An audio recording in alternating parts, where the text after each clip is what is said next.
ചട്ടങ്ങളെല്ലാം കാറ്റുപറത്തി കള്ളന്മാർ വിലസുമ്പോൾ നിങ്ങൾക്കെതിരെ ഉയരുന്നു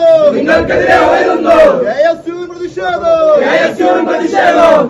വളക്കയിൽ കഴിഞ്ഞ ദിവസം സ്കൂൾ ബസ് മറിഞ്ഞ് വിദ്യാർത്ഥിനി മരണപ്പെടുകയും നിരവധി വിദ്യാർത്ഥികൾക്ക് പരിക്കേൽക്കുകയും ചെയ്ത സാഹചര്യത്തിൽ സ്കൂൾ കുട്ടികളെ കൊണ്ടുപോകുന്ന വാഹനങ്ങൾക്ക് ഗതാഗത മന്ത്രി ഇടപെട്ട് ഫിറ്റ്നസ് സർട്ടിഫിക്കറ്റ് നീട്ടി നൽകുകയും വിദ്യാർത്ഥികളുടെ ജീവന് സർക്കാർ ഒരു വിലയും കൽപ്പിക്കാതെ മാനദണ്ഡങ്ങളെല്ലാം ഉദ്യോഗസ്ഥർ അട്ടിമറിക്കുകയും ചെയ്ത സാഹചര്യത്തിൽ പ്രതിഷേധിച്ച് കണ്ണൂർ റീജിയണൽ ട്രാൻസ്പോർട്ട് ഓഫീസറുടെ ഓഫീസിലേക്ക് KSU പ്രവർത്തകർ പ്രതിഷേധ മാർച്ച് സംഘടിപ്പിച്ചു.